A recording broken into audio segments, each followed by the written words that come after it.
प्यारे बच्चों नमस्कार, स्वागत है आप सभी का यस के एक्सेलेंस ट्यूटोरियल में। तो आज के इस ट्यूटोरियल में हम लोग देखेंगे कक्षा 10 जीव विज्ञान के महत्वपूर्ण नोट्स और ये अध्याय है जैव जगत, यानी कि इकाई 2 से लिया गया है। अध्याय इकाई 2 है जैव जगत और पाठ का नाम है जैव प्रक्रम। पाठ का नाम क्या है? जैव प्रक्रम, लाइफ प्रोसेस। ठीक है, तो इसके जो भी अब तक नोट्स बनाया गया है इसके नोट्स आप लोग को मिलते रहेंगे। ठीक है, तो यहाँ पे देखिए हमने नोट्स जो भी बनवाया है अपने कोचिंग क्लासेस में, तो ये नोट आप लोग को भी प्रोवाइड कर रहे हैं ताकि जो भी बच्चे कमजोर हैं या अभी तक कोचिंग क्लासेस नहीं ज्वाइन किए हैं तो इन नोट्स को पढ़ के चाहें तो वे अच्छे से अच्छे अंक प्राप्त कर सकते हैं। तो यहाँ पे देखिए पहला हेडिंग था जैव प्रक्रम। तो हमने हर हेडिंग को एक क्वेश्चन बना के और उसको लिखवाने का प्रयास किया है और उसी हेडिंग पर विशेष रूप से हमने क्वेश्चन जो भी पूछा गया है उस क्वेश्चन को बनाकर और इसमें नोट बनवाया गया है।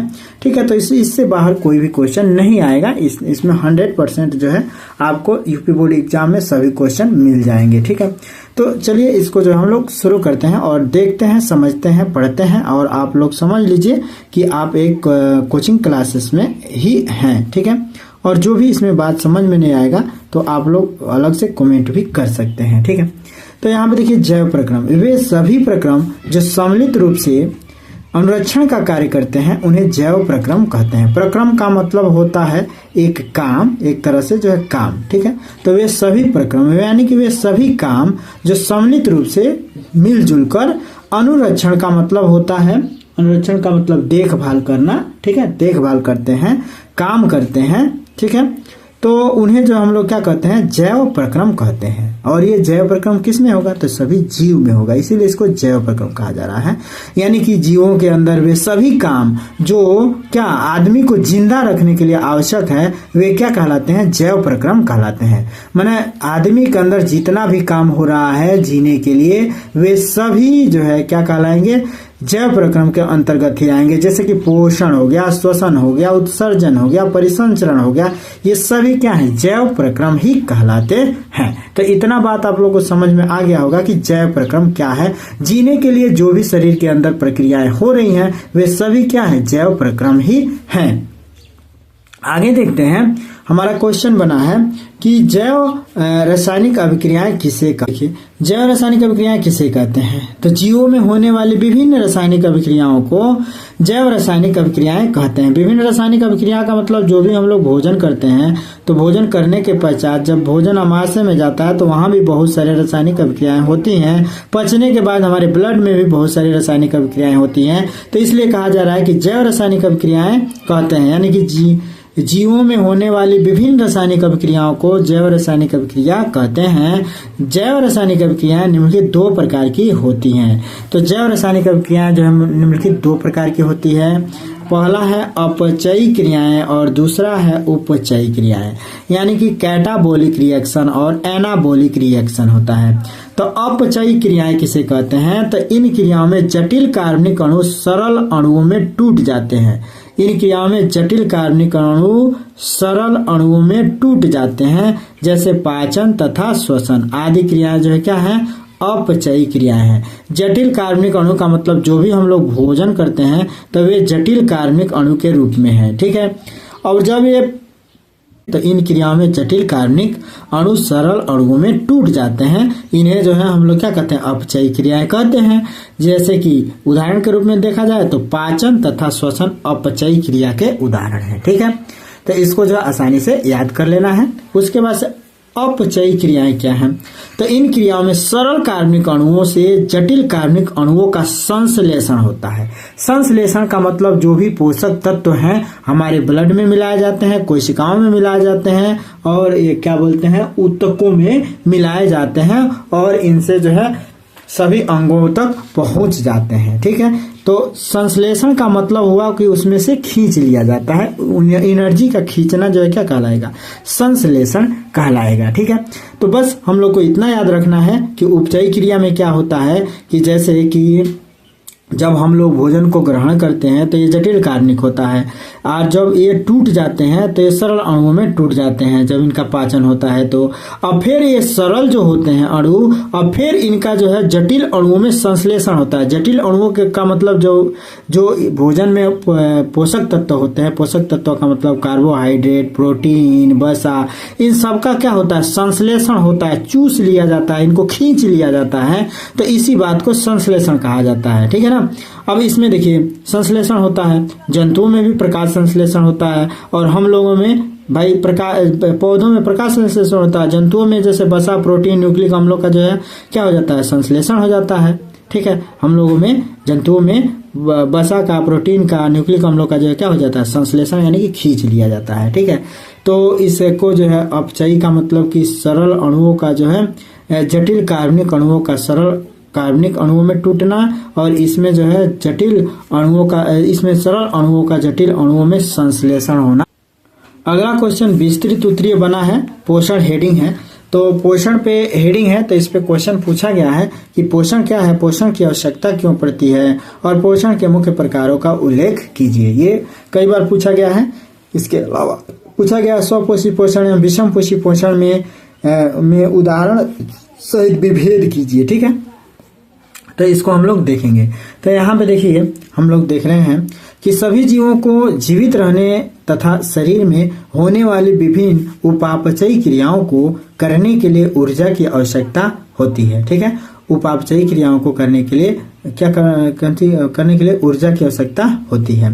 यह ऊर्जा भोजन से प्राप्त होती है। विभिन्न प्रकार के जीव भोजन लेने के लिए विभिन्न विधियां अपनाते हैं। भोजन ग्रहण करने से लेकर पाचन और शोषण, कोशिकाओं तक पहुंचने, कोशिका में उनके ऊर्जा उत्पादन में प्रयोग करने, करने अथवा जीव द्रव्य में स्वांगीकृत करने तथा भविष्य के लिए उसे शरीर में संग्रहित करने तक की सभी क्रियाओं का सम्मिलित नाम पोषण है। इस प्रकार पोषण एक जटिल क्रिया है तथा यह अनेक पदों या चरणों में पूरी होती है। चूंकि बहुत ही विस्तृत उत्तरीय प्रश्न है, इसलिए इतना जो है लिखना पड़ा है, ठीक है ना। तो इसमें विशेष रूप से जो है हम लोग क्या समझे कि पोषण क्या है। तो पोषण का मतलब हो गया कि भोजन से जटिल कार्बनिक अणुओं से लेकर सरल कार्बनिक अणुओं को क्या करना, बदलना, और फिर जो है सरल को जटिल में बदलकर और उनसे जो है पोषक तत्वों को सोख लेना क्या कहलाता है, पोषण कहलाता है। एक शब्द में यूं कहा जाए कि भोजन करने के पश्चात भोजन में से जो भी पोषक तत्व हैं उनको अपने शरीर में ले लेना या शरीर में ग्रहण करना, ब्लड में मिला देना, टिश्यू तक पहुंचा देना क्या कहलाता है, पोषण कहलाता है, ठीक है ना। तो भोजन से प्राप्त पोषक तत्वों को ले लेना ही क्या कहलाता है, पोषण कहलाता है, ठीक है। तो स्वांगीकरण का मतलब ही होता है कि उसको जो है विशेष ऊतकों तक जो है भोजन के पोषक तत्वों को पहुंचाना, ठीक है ना। तो इसका मतलब स्वांगीकरण होता है, ठीक है। इसके अलावा जो भी अगर इसमें जो भी जटिल शब्द हैं नहीं समझ में आ रहे हैं तो आप लोग कमेंट में पूछ सकते हैं। इसके बाद से आगे देखते हैं हम लोग। हमारा उद्देश्य है बस इस नोट को आप तक पहुंचाना और इसमें जो भी चीज समझ में समझाने लायक है उसको समझा देना, ठीक है। अब देखिए पोषण के विभिन्न प्रकारों अथवा विधियों को मुख्य रूप से निम्नलिखित दो भागों में बांटा जा सकता है। यहाँ पे कहा गया है कि पोषण के प्रकारों को जो है बताइए कि पोषण कितने प्रकार के, पोषण की आवश्यकताओं क्यों पड़ती है, पोषण के प्रमुख प्रकारों का उल्लेख कीजिए। तो यहाँ पे है कि पोषण के प्रमुख प्रकार क्या है। तो पोषण दो तरह के होते हैं, क्या, स्वपोषी पोषण, स्वपोषण और पर पोषण। तो स्वपोषण क्या है यहाँ पे देख सकते हैं। स्वपोषण ऐसे सभी जीव स्वपोषी कहलाते हैं जो अकार्बनिक पदार्थों की सहायता से अपना भोजन स्वयं निर्मित करते हैं तथा ऊर्जा का संचय करते हैं। ऐसा केवल हरे पौधे, ऐसा केवल जो क्या करते हैं, हरे पौधे अपनी पर्णहरित युक्त कोशिकाओं में करते हैं। ये पौधे प्रकाश संश्लेषण की क्रिया द्वारा कार्बोहाइड्रेट्स के रूप में भोजन निर्मित करते हैं। इस क्रिया में ये कार्बन डाइऑक्साइड तथा पानी का कच्चे पदार्थ के रूप में उपयोग करते हैं। हरे पौधे, शैवाल और साइनोबैक्टीरिया स्वपोषी के उदाहरण हैं। ठीक है, तो इसको आप लोग जो है नोट कर लीजिएगा और इसको आप लोग याद कर लीजिएगा। फिर आगे देखिए परपोषण क्या होता है। तो परपोषण वे सभी जीव जो अपने भोजन का निर्माण नहीं कर सकते, जो अपने भोजन का निर्माण स्वयं नहीं कर सकते, परपोषी कहलाते हैं। ठीक है, भोजन का निर्माण नहीं कर सकते बल्कि दूसरे के तैयार भोजन ग्रहण करते हैं, परपोषी या विषमपोषी कहलाते हैं। परपोषी जीव अपने पोषण के आधार पर निम्नलिखित प्रकार के माने जाते हैं। अब यहाँ पे देखिए परपोषी जीव की क्या कैटेगरी है। प्राणी संभोजी पोषण, मृतोपजीवी पोषण, परजीवी पोषण। ठीक है, तो प्राणी संभोजी पोषण का मतलब मोटा मोटी समझ लीजिए कि प्राणियों से भोजन प्राप्त करते हैं। मृतोजीवी का मतलब मृत पर से भोजन प्राप्त करते हैं और परजीवी का मतलब दूसरे जीव के ऊपर रहकर भोजन प्राप्त करते हैं। यहाँ पे देखिए प्राणी संभोजी में प्राणी संभोजी पोषण क्या है। प्राणी संभोजी पोषण में जंतु भोजन के रूप में जटिल कार्बनिक पदार्थों को ग्रहण करते हैं। इन जीवों में पाचन तंत्र पाया जाता है। ये भोज्य पदार्थों को ग्रहण करके पाचन करते हैं। पचे हुए भोजन का अवशोषण करके शेष अपचित भोजन को उत्सर्जित कर देते हैं, बाहर निकाल देते हैं। मनुष्य तथा अधिकांश जंतु प्राणी संभोजी पोषण कहलाते हैं, यानी कि हम मनुष्य भी प्राणी संभोजी के अंतर्गत आते हैं। अब इन प्राणी संभोजी में भी प्रकार है, शाकाहारी, मांसाहारी और सर्वाहारी। तो शाकाहारी प्राणी संभोजी कौन कहलाता है? तो जो जंतु अपना भोजन पौधों से प्राप्त करते हैं उन्हें शाकाहारी कहते हैं, जैसे गाय, बकरी, हिरन, चूहा आदि। उसके बाद से क्या है? मांसाहारी। तो जो जंतु दूसरे जंतुओं का मांस खाते हैं उन्हें मांसाहारी कहते हैं, जैसे शेर, बिल्ली, कुत्ता, लोमड़ी आदि। इसके बाद से सर्वाहारी है, तो वे जीव जो पौधे तथा जंतुओं दोनों को खाते हैं सर्वाहारी कहलाते हैं। इसके बाद से हम लोग देख सकते हैं मृतोपजीवी पोषण क्या है। इसका दूसरा परजीवी इसका जो है पोषी स्तर का दूसरा जो है हेडिंग क्या है? मृतोपजीवी। ठीक है, तो मृतोपजीवी पोषण का मतलब क्या हो गया? तो ये परपोषी का दूसरा हेडिंग है मृतोपजीवी पोषण।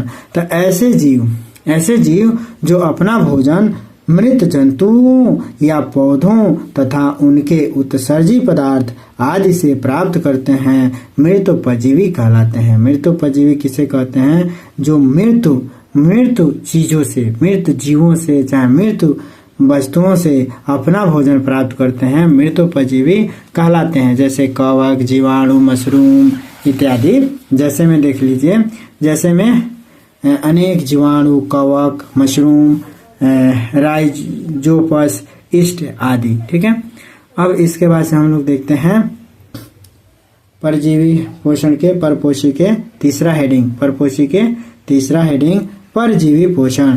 तो ऐसे जीव जो अपना भोजन दूसरे जीव के शरीर के बाहर अथवा भीतर रहकर प्रत्यक्ष रूप से उनके जीवित अवस्था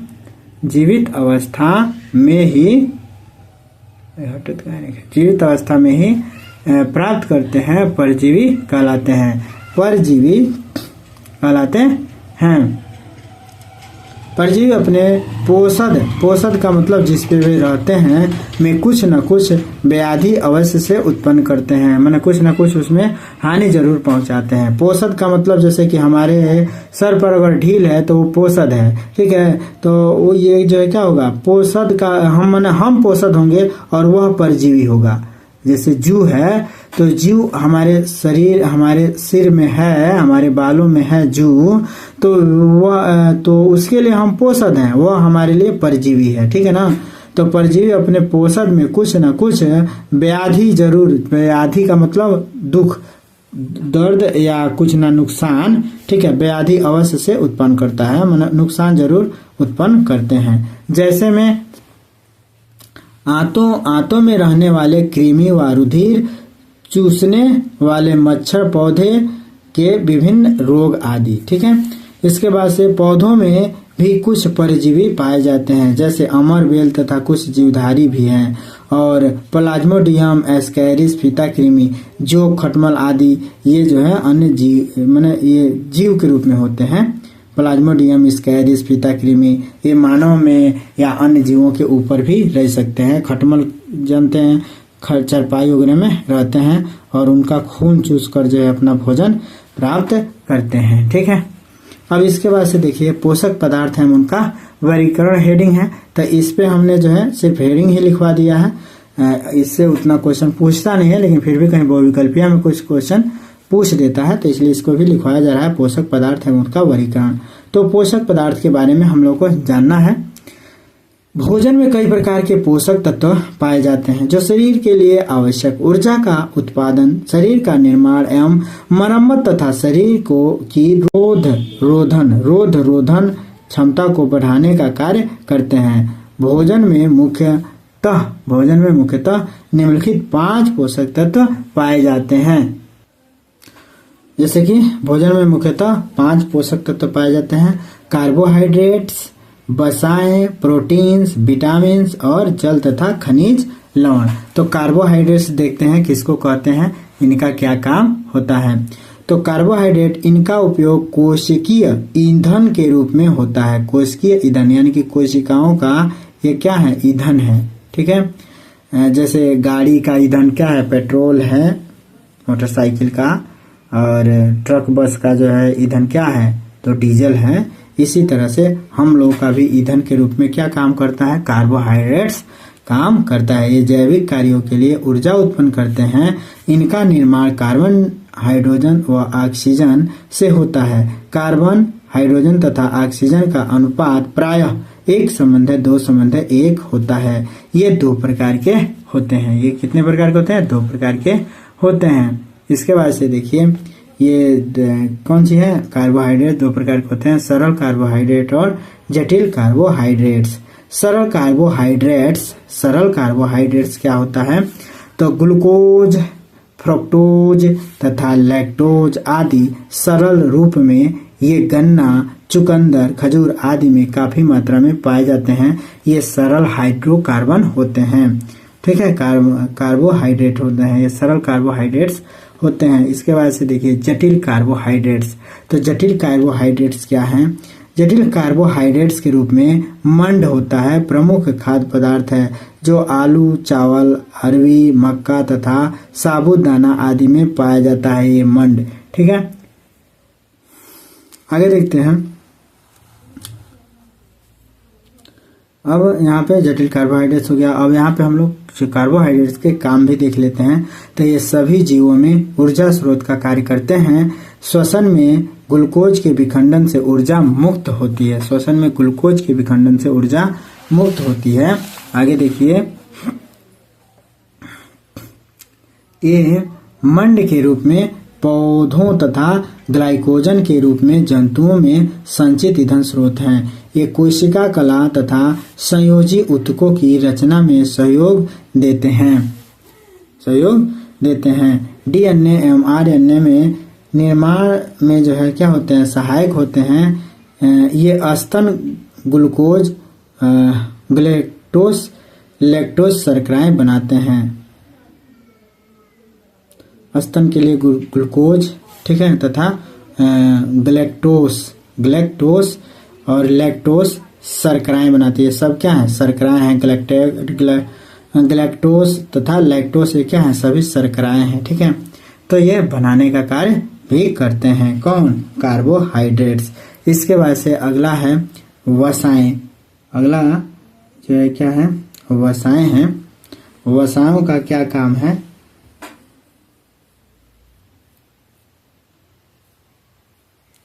वसाएं क्या करती हैं, वसा किसे कहते हैं, तो यहाँ पे देखिए शरीर में अतिरिक्त भोज्य पदार्थ वसा कहलाता है। शरीर में जो भी अतिरिक्त मोटापा जैसे होता है, फैट बढ़ता है, तो उसको हम लोग क्या कहते हैं, वसा कहते हैं। शरीर में अतिरिक्त भोज्य पदार्थ वसा कहलाता है। ये शरीर के ताप को नियंत्रित करता है। सबसे पहला बात की है, शरीर के तापमान को क्या करता है, नियंत्रित करता है। जो भी मोटे ताजे लोग होते हैं उनको ठंडा कम लगता है। वसा के कार्य देखा जाए तो ये ऊर्जा उत्पादन के प्रमुख स्रोत होते हैं। एक तरह से ये ऊर्जा के उत्पादन के क्या होते हैं, प्रमुख स्रोत होते हैं। ये जटिल, ये कहना गया, हाँ, वसा के कार्य ये ऊर्जा उत्पादन के प्रमुख स्रोत होते हैं। ये जटिल विटामिन ए, डी, ई तथा कई हार्मोन के लिए विलाय का कार्य भी करते हैं, यानी कि घोलने का कार्य भी करते हैं। ये आवश्यकता पड़ने पर लिपोजेनेसिस क्रिया द्वारा कार्बोहाइड्रेट में परिवर्तित हो जाती हैं। लिपोजेनेसिस क्रिया द्वारा कार्बोहाइड्रेट में परिवर्तित हो जाती हैं। स्रोत देखा जाए इनका तो स्रोत में दूध, दही, अंडे, पनीर, मछली आदि में ये पाए। अगला पोषक पदार्थ है आपका प्रोटीन्स। प्रोटीन्स एक जटिल कार्बनिक पदार्थ है जो जीव द्रव्य का निर्माण करने वाला पदार्थ होता है। ये जीव द्रव्य का क्या करता है, निर्माण करता है। जीव द्रव्य का क्या करता है, निर्माण करता है। आगे देखते हैं इसका कार्य। ये शरीर में वृद्धि, विकास में टूट फूट व मरम्मत करते हैं। ये एंजाइम के रूप में रासायनिक उत्प्रेरकों का कार्य करती हैं। ये वसाएं संश्लेषण का कार्य भी करता है। स्रोत दाल, दूध, सोयाबीन, मछली, अंडा में जो है इसका प्रयोग ये जो है पाए। ठीक है, तो ये दाल, दूध, सोयाबीन, मछली, अंडा में पाए जाते हैं। आगे देखते हैं पोषक पदार्थ। अगला पोषक पदार्थ है विटामिन्स। तो विटामिन्स के बारे में जानना भी जरूरी है। विटामिन्स भी क्या है, ये जटिल कार्बनिक पदार्थ हैं जो शरीर की उपापचय क्रियाओं के लिए आवश्यक होता है। इनके लिए कार्य, ये शरीर के वृद्धि में, विकास में सहायक होते हैं। ये शरीर में प्रतिरक्षा का कार्य करती हैं। ये शरीर में विभिन्न रसायन क्रियाएं को नियंत्रित करती है। स्रोत इसका देखा जाए तो ये फल, सब्जियां, दूध, अंडा, तेल आदि में पाए जाते हैं। आगे देखा जाए विटामिन्स के प्रकार। तो विटामिन्स दो प्रकार के होते हैं। पहला जल में घुलनशील विटामिन जैसे विटामिन बी तथा सी, तथा दूसरा है वसा में घुलनशील विटामिन जैसे कि ए, डी, ई है, जैसे कि ए, डी, ई है। अगला पांचवा पोषक पदार्थ है जल तथा खनिज लवण। तो जल तथा खनिज लवण में देखिए, जल जीव द्रव्य का मुख्य भाग होता है। शरीर का लगभग 45-80% भाग जल ही होता है। जल सार्वत्रिक विलायक है। कार्य इसका देखा जाए, कार्य जल तो क्या है, सार्वत्रिक विलायक है। तो कार्य देखा जाए, यह शरीर के ताप को नियंत्रित करता है। कौन सी, विटामिन्स, तथा पदार्थों का स्थानांतरण में भी सहायक होता है। अवशिष्ट पदार्थों को बाहर निकालने में भी जो है क्या करता है, मदद करता है। अवशिष्ट पदार्थों को बाहर निकालने में भी क्या करता है, मदद करता है। जैसे कहाँ पाया जाता है, तो ये जल ये लगभग सब जगह पाया जाता है। खीरा, ककड़ी, चुकंदर, मूली, गाजर सब में जो है ये पाया जाता है। खनिज लवण, शरीर का लगभग 4 से 5% भार खनिज लवणों से होती है। इसके कार्य, ये अनेक कार्य करते हैं। ये कार्य जो है क्या करते हैं, उपापचयी क्रियाएं, उपापचयी खनिज के लिए आवश्यक होता है। उपापचयी खनिज के लिए आवश्यक होता है। ये शरीर के विभिन्न अंगों में निर्माण सहायक होता है। जैसा कि कैल्शियम, फास्फोरस, कैल्शियम फास्फोरस क्या करता है, दांतों का निर्माण करता है, माने हड्डियों का निर्माण करता है। दांतों व हड्डियों का निर्माण के आवश्यक होता है। लोहा, हीमोग्लोबिन आवश्यक तत्वों, हीमोग्लोबिन आवश्यक होता है तथा आयोडीन, थायरॉक्सिन के निम्नलिखित में साधारण होता है। निर्माण में क्या होता है, साधारण होता है। तो बस इतना ही है आज के लिए। ठीक है, आगे लिखवाएंगे तो फिर जो है भेजवाएंगे। ठीक है, तो यह वीडियो कैसा लगा आप लोगों को जरूर कमेंट कीजिएगा। फिर मिलता है अगले वीडियो के साथ, तब तक के लिए जय हिंद।